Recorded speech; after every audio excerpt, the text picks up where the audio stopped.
So next one, governor. So first of all, we have discussed about what is meant by governor.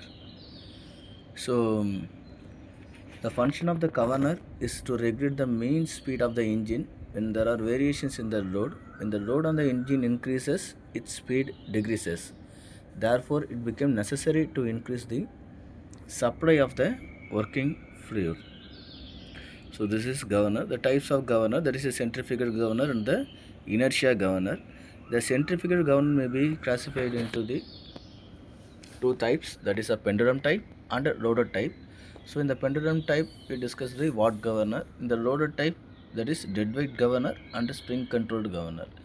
In the dead weight governor, this can be furtherly classified into Porter governor, Poyer governor. In the spring controlled governor, this can be classified into the Hartner governor, Hartung governor, Wilson Hartner governor, Pickering governor.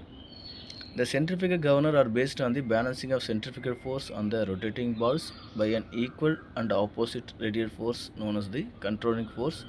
It consists of the two balls of the equal masses which are attached to the arms. These balls are known as the governor balls or fly balls. So this is the when the balls rotated at a uniform speed, the controlling force is equal to the centrifugal force and they balance each other. Okay, this is the thing.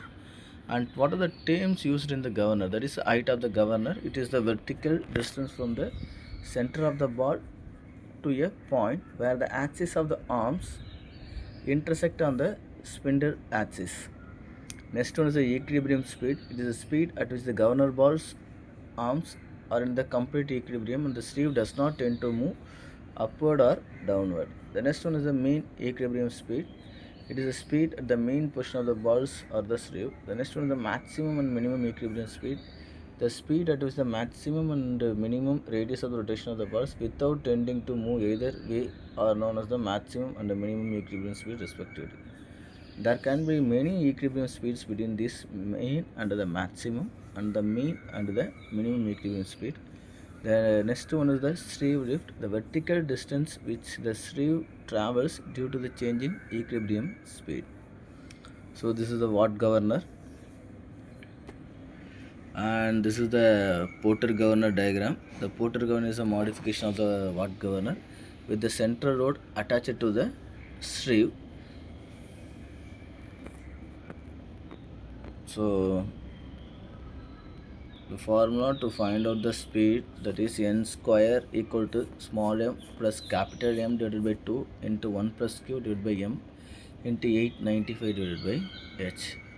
When the height of the arms are equal to the length and the rings and the points P and D lie on the same vertical line, then the tan alpha, that is equal to the tan beta, q equal to tan alpha plus tan beta divided by equal to 1.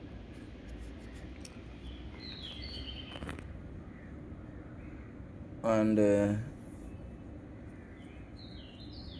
so the formula, this is the one of the sum. Okay, the Porter governor has equal arms, each 250 mm. Okay, that is equal arms is nothing but upper arm and the lower ends. Okay, and pivoted on the axis of rotation. So this is the red line represent the axis of rotations.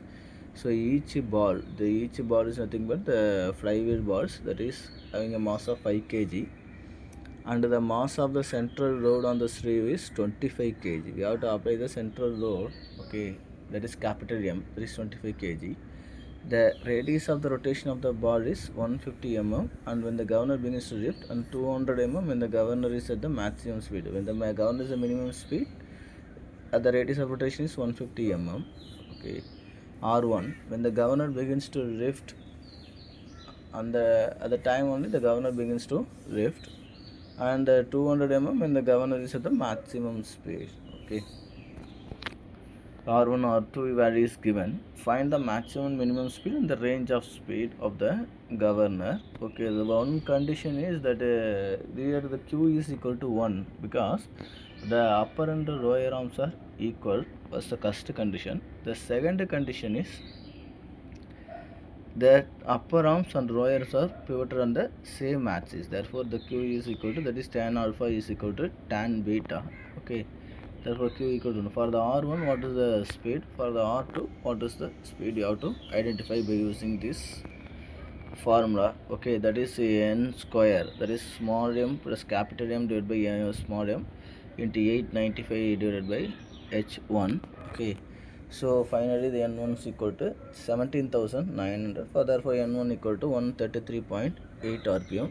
For the radius 200 mm, we have to find out the n2. For this is the formula to find out the n2, that is 154.5 rpm. This is the final answer. Finally the range of speed, is n2 minus n1, that is n54.4 minus 133.8, finally 20.7 rpm.